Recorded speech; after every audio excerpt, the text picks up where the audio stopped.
votre partenaire privilégié pour la réussite de vos projets.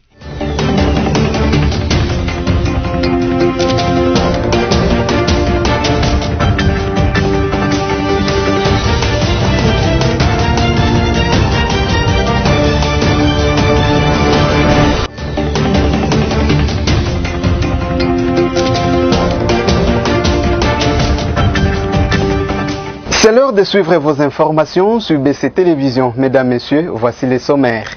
Le président de la République, Félix Tshisekedi Tshilombo, a accordé une audience à Vincent Karega, ambassadeur rwandais en République démocratique du Congo. Et puis l'an 1 du gouvernement Ilunkamba, le porte-parole du gouvernement, a accordé un point de presse au cours duquel il a fait l'état des lieux de la situation générale du pays. Enfin, les finalistes de l'école primaire ont débuté ce mercredi les épreuves de l'examen national de fin des études primaires. Bienvenue, si vous nous rejoignez, Vincent Karega, ambassadeur du Rwanda en RDC, a été reçu en audience par le chef de l'État, Félix Tshisekedi Tshilombo, le 26 août 2020. Au menu de leur rencontre, la situation sécuritaire et la coopération entre les deux pays. Cette audience intervient au moment où une pétition est en cours de signature sur les réseaux sociaux pour exiger l'expulsion de l'ambassadeur rwandais qui a ignoré à travers son tweet le massacre des Congolais qui a eu lieu le 24 août 1998 dans un village du Sud Kivu. Un tweet qu'il a enfin supprimé. C'est un reportage de Christelle Genda rendu par Merveille Bavabebay. Le président Félix Antoine Tshisekedi Tshilombo a reçu mardi 25 août 2020 l'ambassadeur du Rwanda en République démocratique du Congo.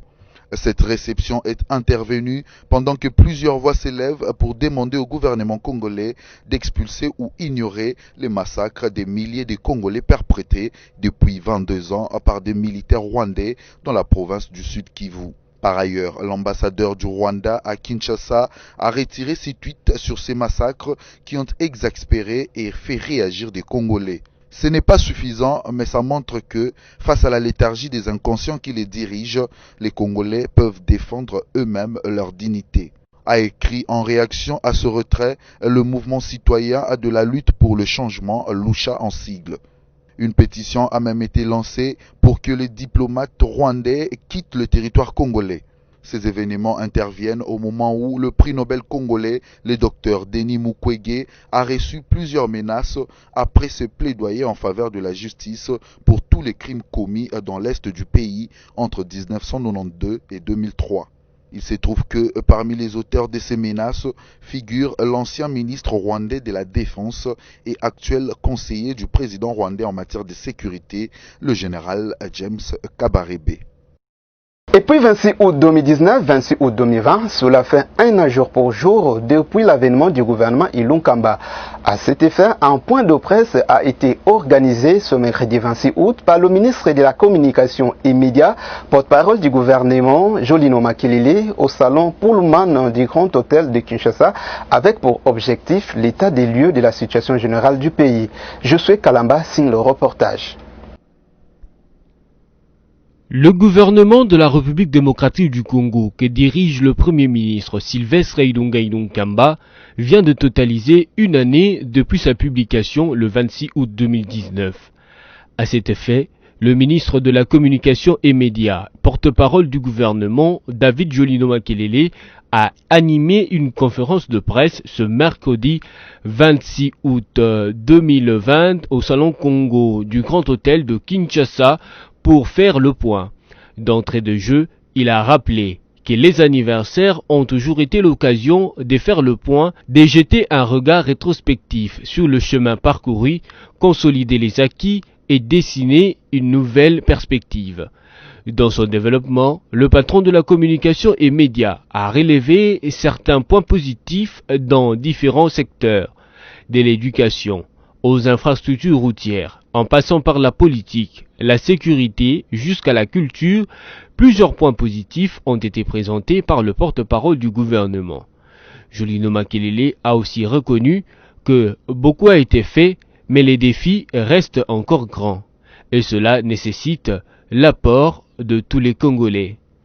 La Covid-19 qui frappe le monde entier a aussi dérangé l'action du gouvernement Ilunkamba, a fait savoir son porte-parole. Avant de répondre aux questions de journalistes, Jolino Makelele a appelé le membre du gouvernement à la paix, au patriotisme, à la sérénité et les a invités au travail pour le bien de la population. Restons à Kinshasa où le gouverneur de la ville, Jean-Tiningo Bilambaka, a donné les go mardi 25 août à la gare centrale de la réhabilitation de l'éclairage public sur les grandes artères de la ville de Kinshasa. Suivez. Pour cette première phase, les voies concernées sont les boulevards du 30 juin, l'avenue Colonel Munjiba, l'avenue de la Justice, l'avenue Batetela et le boulevard Lumumba. Au total, 600 ampoules LED de 300 watts seront placées sur plus de 300 poteaux métalliques qui longent le boulevard du 30 juin en raison des 2 luminaires par poteau dont l'un donne sur la chaussée et l'autre sur le trottoir. Selon le directeur du département de distribution de Kinshasa DDK de la SNEL, Willy Likoulia, ces travaux qui prendront 14 jours consistent au remplacement des luminaires classiques par des luminaires LED qui donnent un large éclairage pour une consommation faible. Réagissant face à la presse, les gouvernants de la ville de Kinshasa, Jean-Tiningo Bila, a souligné que cela entre dans le cadre de la vision de Kinshasa Bopeto qui veut un assainissement total de la ville avec des routes et avenues éclairées. Par ailleurs, le premier citoyen de la ville a indiqué que les luminaires classiques enlevés sur ces artères seront affectés sur les autres artères de la ville dans le cadre de la deuxième phase de ce programme. Changeons de registre pour parler des droits de l'homme et l'apport des Nations Unies. Le Bureau conjoint des Nations Unies aux droits de l'homme, à travers son représentant à Kinshasa, Abdul Aziz Choye, note des avancées à consolider et des efforts à poursuivre. Il l'a dit à la presse ce mercredi 26 août 2020. Suivez. Pour Abdul Aziz Choye, directeur du Bureau conjoint des Nations Unies aux droits de l'homme en RDC, il y a eu certes des avancées considérables en ce qui concerne la situation, sinon l'évolution des droits de l'homme, notamment dans les volets de liberté d'expression, liberté des manifestations publiques, etc. Ce sont des progrès à consolider, selon Choye. Mais en même temps, il note des efforts qui sied de poursuivre et d'ajouter que les Nations Unies ont joué un grand rôle considérable dans le processus électoral en RDC depuis 2006. C'est grâce aux Nations Unies également que les kits électoraux ont été transportés et acheminés dans l'arrière-pays, que des émissions à débat contradictoires ont été organisées à travers sa radio Okapi. C'est en marge de 75 ans d'existence de la MONUSCO en RDC que le patron du BCNUDH a fait ses constats. Situation épidémiologique de la maladie à Covid-19, la RDC a enregistré 3 nouveaux décès parmi les cas confirmés, dont 2 à Goma, au Nord Kivu, et 1 à Kinshasa. Christelle Genda nous donne les détails. Le pays compte désormais 254 décès et un cas probable après avoir enregistré 3 nouveaux morts parmi le cas confirmé de la Covid-19. Ce dernier cas de décès sont notifiés à Goma, 2 et 1 à Kinshasa. Sur le 217 échantillons testés mardi 25, rendu mercredi 26 août 2020, 21 nouveaux cas confirmés dont 8 en Ituri, 6 au Nord Kivu, 5 à Kinshasa, 1 dans le Haut-Uélé et 1 au Sud Kivu sont également signalés. 15 nouvelles personnes guéries sont sorties de centres de prise en charge et d'autres suivies à domicile, dont 10 au Nord Kivu, 2 à Kinshasa et 1 au Nord Ubangi. Par ailleurs, depuis le début de la pandémie déclarée le 10 mars 2020, le cumul passe à 9 912 cas confirmés, 8 987 personnes guéries au total, 254 décès enregistrés dans les 17 provinces touchées sur le 26 provinces. Il s'agit de Kinshasa épicentre, Nord Kivu, Congo central, Haut-Ubangi, Sud-Ubangi, Ituri, Lualaba, Haut-Uélé, Chopo, Nord-Ubangi, Équateur, Kwilu, Sud-Ubangi, Olomami, Kasai 1, Kasai central et le Kwango. Et puis les élèves finalistes des primaires ont sur toute l'étendue du territoire national débuté ce mercredi l'examen national de fin d'études primaires ENAFEP et à Kinshasa, la capitale, près de 235 000 finalistes ont participé à ce concours. Alice Kabangou et Orlikaz ont fait le constat. Les épreuves de fin d'études primaires ont débuté ce mercredi 26 août 2020 en République démocratique du Congo. Elles interviennent après environ 5 mois d'interruption de cours. Malgré ce retard dans l'organisation des épreuves suite à la mesure de l'état d'urgence sanitaire induite par la Covid-19, les élèves ont affirmé que tout s'est bien passé et que le respect de mesures barrières a été de mise. Aujourd'hui, j'ai fait le test, je me suis bien débrouillé. J'ai aussi beaucoup appris. On était de par banc, on avait 1 mètre d'écart, on s'est lavé les mains, on s'est désinfecté. Les examens, c'est qu'on avait fait les mois passés, on a repris ça pour faire les TENAFEP. C'est pour ça qu'on a trouvé l'examen facile, on a fait, on est sorti. La chef de centre du lycée Bosangani dit avoir pris toutes les dispositions en collaboration avec les PST pour le bon déroulement des épreuves. C'est très bien. On n'attendait même pas ce que nous avons vu aujourd'hui. Vraiment, c'est merveilleux. À ma grande surprise, le premier enfant est sorti à 1 heure de l'examen. Le test national de fin d'études primaires va se clôturer le jeudi 27 août 2020. Au deuxième jour, les finalistes seront soumis aux épreuves de mathématiques et sciences. Le calendrier réaménagé du ministère de l'EPST fixe la fin de l'année scolaire en cours 2019-2020 au 10 septembre 2020. Et puis cette information qui nous parvient du Haut-Katanga après avoir repris les contrôles de la base Bilanga de l'UDPS, précisément dans la ville de Kasumbalissa, l'armée congolaise est passée à la vitesse supérieure ce mercredi. Les forces de l'ordre ont détruit les bureaux construits par Isaac Tshwaka et ses compagnons pour mener leurs actions de fraude à la frontière entre la Zambie et la RDC. Cette action démontre la détermination du gouvernement de la République à rétablir la paix sur toute l'étendue du territoire national. Restons en province pour parler conflits communautaires dans les groupements des Miti, dans les territoires des Kabaré au sud Kivu, où les collèges des défenseurs des droits humains rejettent le rapport du caucus des députés provinciaux qui recommande le retour de Siré Mwami Kikomba comme chef du groupement. Images et commentaires.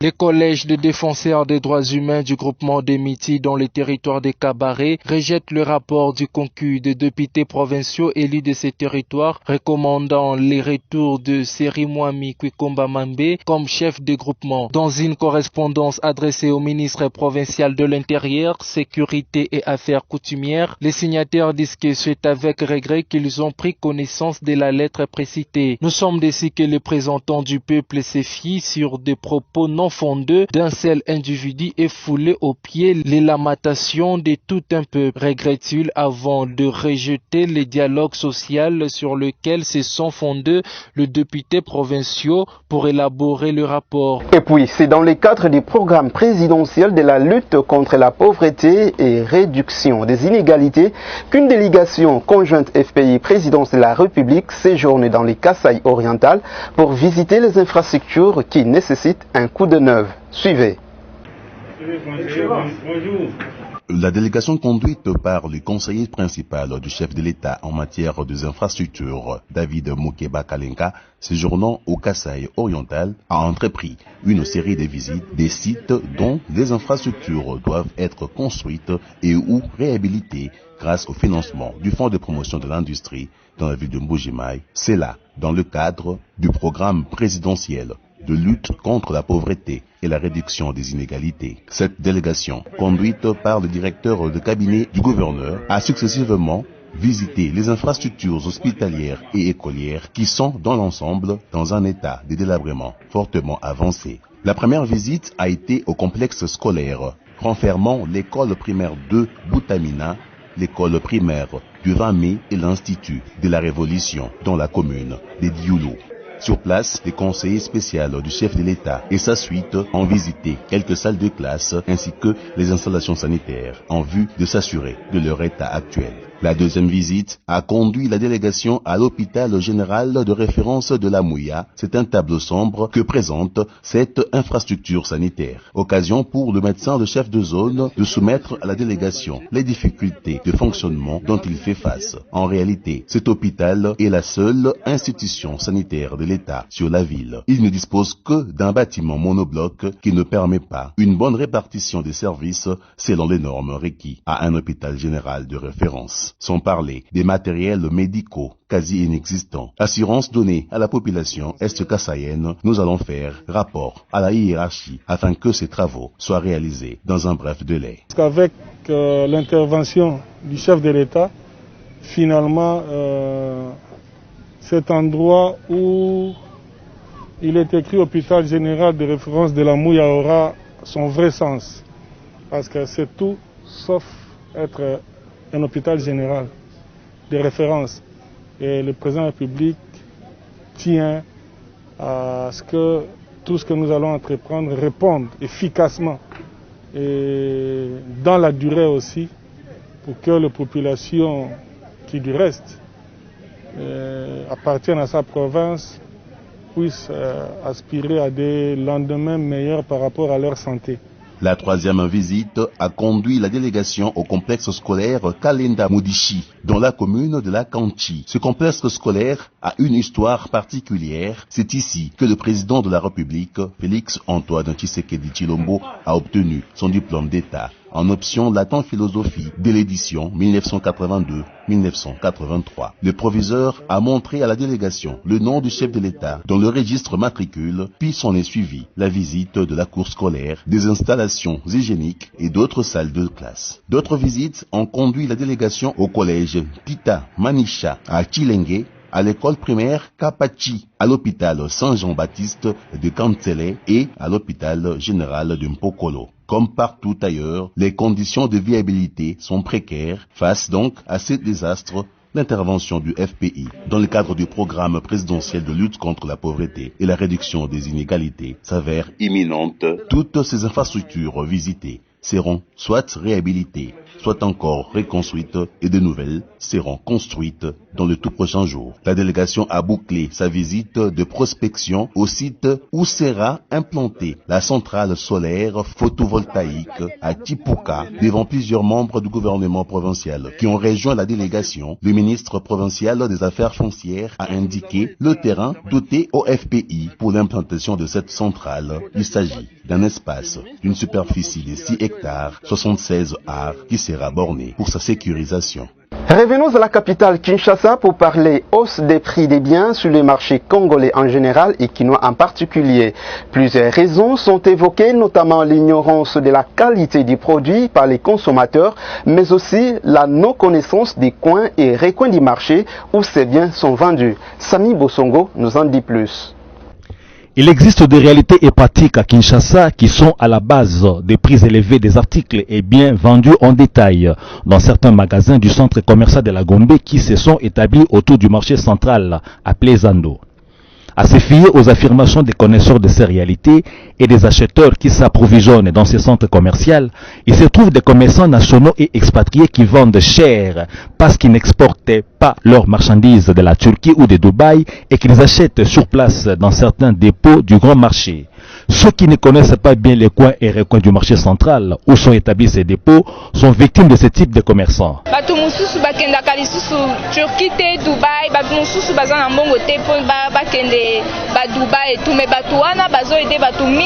puis il y a trop de magasins ici en ville.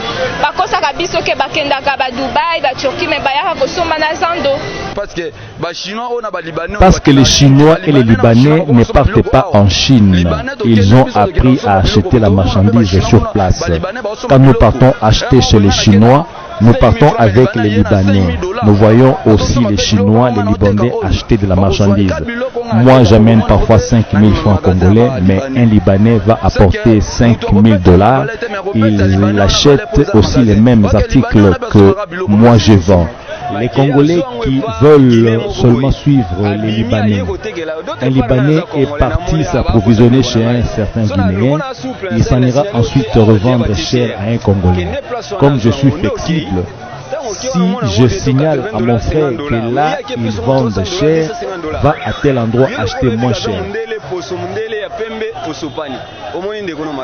Les opérateurs commerciaux qui se livrent à des reventes aux prix élevés sur place au centre commercial, d'après les témoignages reçus, évoquent des raisons comme le paiement des loyers de leurs magasins. Un argument qui ne tient pas debout. Parce que même les commerçants ouest-africains ou chinois auprès de qui ils s'approvisionnent payent les loyers des bâtiments où sont installés leurs dépôts. Le pouvoir d'achat d'une majeure partie du peuple congolais est déjà petit. Il ne faut pas que des commerçants avares, véreux ou mercantilistes s'enrichissent sur le dos d'un peuple dont le social est déjà préoccupant. Aux autorités qui ont dans leurs compétences et attributions la fixation et le contrôle des prix des biens et articles vendus sur le territoire national, de se pencher de façon valable sur ce dossier pour que cesse cette exploitation du consommateur congolais. Poursuivons ce journal avec la lecture de la revue de presse en ligne sélectionnée par Sami Bosongo.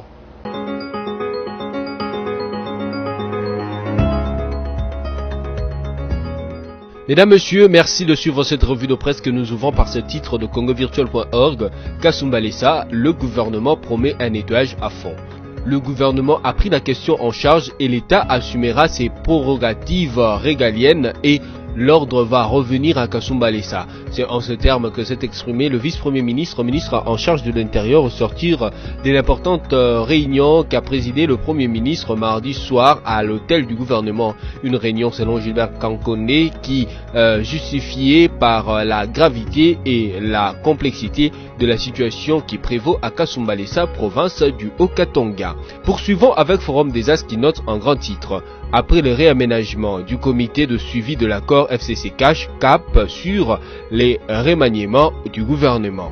Un nouveau gouvernement est attendu dans les prochains jours en RDC. Le dossier serait déjà sur la table du comité de suivi de l'accord FCC-CAF, réaménagé le 16 août courant. En plus du réaménagement de l'actuel exécutif, les échanges entre les plénipotentiaires de deux formes devront également porter sur la suite de nomination de nouveaux mandataires à la tête des entreprises publiques, a-t-on appris hier mardi de sources très proches de deux dossiers. Contacté par la radio Top Congo FM sur cette question, André-Alain Atundu, au cadre et communicant du FCC, a déclaré qu'on devrait éviter des négociations qui tirent en longueur. Bouclons cette revue de presse avec ce titre d'Ocapu.net. Kwilu, la société civile locale, plaide pour la baisse des frais de l'examen d'État. La société civile du territoire de Gungu, dans la province de Kwilu, plaide pour la réduction de frais de participation à l'examen d'État fixé cette année à 132 000 francs congolais. Elle a adressé avec les parents des finalistes lundi 24 août une correspondance à l'autorité provinciale pour tenir compte des difficultés que traversent les parents après 5 mois de confinement dû à la pandémie de la maladie à coronavirus. C'est tout pour cette revue de presse. Merci de poursuivre sur BSC TV.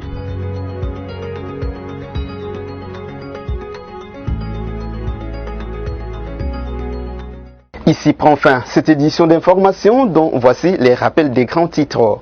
Le président de la République, Félix Tshisekedi Tshilombo, a accordé une audience à Vincent Karega, ambassadeur rwandais en République démocratique du Congo. Et puis l'an 1 du gouvernement Ilunkamba, le porte-parole du gouvernement, a accordé un point de presse au cours duquel il a fait l'état des lieux de la situation générale du pays. Enfin, les finalistes de l'école primaire ont débuté ce mercredi les épreuves de l'examen national de fin des études primaires.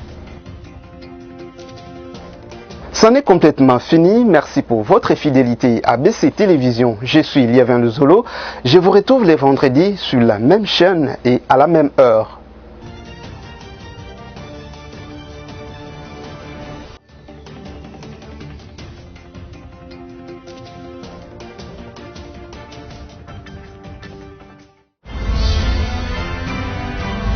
Ce journal vous a été offert par le FPI.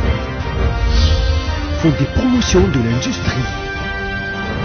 Votre partenaire privilégié pour la réussite de vos projets.